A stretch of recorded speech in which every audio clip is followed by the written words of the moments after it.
تو ابو ہریرہ نے کہا مجھ سے رسول اللہ صلی اللہ علیہ وسلم نے حدیث بیان کی. کیا حدیث؟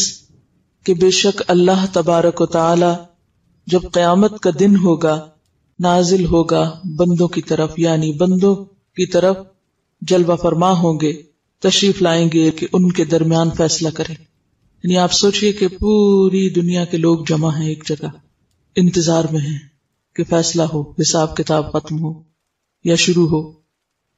تو جب اللہ تعالیٰ تشریف لائیں گے تاکہ بندوں کا فیصلہ کیا جائے، ہر امت، ہر گروہ، اور امت کیا ہوتی؟ ایک نظریہ اور ایک دور کے لوگ، یعنی ایک گروہ. کل امت، ہر امت، ہر نیشن، ہر قوم جاسیہ گھٹنوں کے بل جھکی ہوئی ہوگی. یعنی لوگوں کی سب اکڑ اور سب تکبر ختم ہو چکا ہوگا اور سب جھکے ہوئے ہوں گے. ایسے میں پہلا شخص جسے پکارا جائے گا وہ شخص ہوگا جس نے قرآن جمع کیا. جمع کرنے سے مراد سیکھا، حفظ کیا، علم حاصل کیا اور اس کو خوب خوب سمیٹا، خوب پڑھا. اور وہ شخص جو اللہ کے راستے میں مارا گیا، شہید.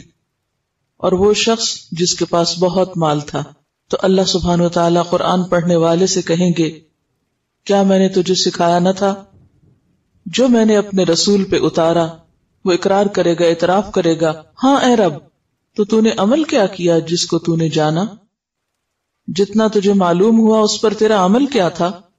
کہ میں اس کے ساتھ کھڑا ہوتا تھا رات کی گھڑیوں میں، یعنی تہجد بھی پڑھتا تھا، اور دن کے اوقات میں بھی اس کو لے کے کھڑا ہوتا، یعنی اسے لوگوں کو سکھاتا یا خود پڑھتا.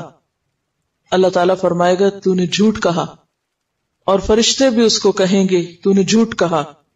اور اللہ تبارک و تعالیٰ فرمائیں گے بلکہ تو نے تو ارادہ کیا یا چاہا کہ کہا جائے فلان قارئ، کہ فلاں قاری ہے، بہت اچھی قرات کرتا ہے، بہت بڑا قرآن کا عالم ہے، بہت نامور اسکالر ہے.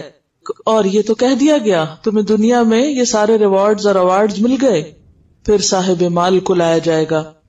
اللہ تعالیٰ فرمائے گا کہ کیا میں نے تجھ پر وسعت نہیں کی تھی، یعنی تجھے بہت بہت مال نہیں دیا تھا، یہاں تک کہ میں نے تجھے کسی کا بھی محتاج نہیں کیا، یعنی تجھے کسی کا بھی ضرورت مند نہیں چھوڑا. کہے گا کیوں نہیں اے رب؟ تو اللہ تعالیٰ پوچھے گا پھر تو نے عمل کیا کیا اس میں جو میں نے تجھے دیا تھا؟ کہے گا میں رشتوں کو جوڑتا تھا، یعنی رشتہ داروں پہ مال خرچ کرتا اور میں صدقہ بھی کرتا. تو اللہ تعالیٰ اس سے فرمائے گا تو نے جھوٹ کہا. سارے فرشتے بھی کہیں گے تو نے جھوٹ کہا. اور اللہ تبارک و تعالیٰ فرمائے گا بلکہ تو نے تو چاہا کہ کہا جائے فلاں تو بہت سخی ہے، تو یہ تو کہہ دیا گیا. پھر لایا جائے گا وہ شخص جو اللہ کی راہ میں مارا گیا. اللہ تعالیٰ اس سے فرمائے گا تو کس چیز میں مارا گیا تھا؟ کہے گا اے میرے رب، مجھے تیرے راستے میں جہاد کا حکم دیا گیا تھا تو میں نے جنگ کی یہاں تک کہ میں مارا گیا. تو اللہ تعالیٰ اس سے فرمائے گا تو نے جھوٹ کہا. سب فرشتے بھی کہیں گے تو جھوٹا ہے، تو نے جھوٹ کہا. اور اللہ تعالیٰ فرمائے گا بلکہ تو نے تو چاہا تھا کہ کہا جائے فلاں بڑا بہادر ہے، تو یہ سب کہہ دیا گیا. پھر اللہ کے رسول صلی اللہ علیہ وسلم نے میرے دونوں گھٹنوں پہ ہاتھ مارا، یعنی ابو ہریرہ کے.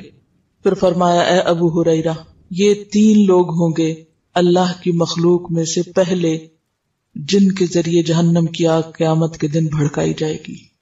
کسی بھی کام کے کرنے سے پہلے خواہ وہ نیکی کا بڑے سے بڑا کام ہی کیوں نہ ہو، ہمیں اپنی نیت اللہ کے لیے خالص کرنی چاہیے.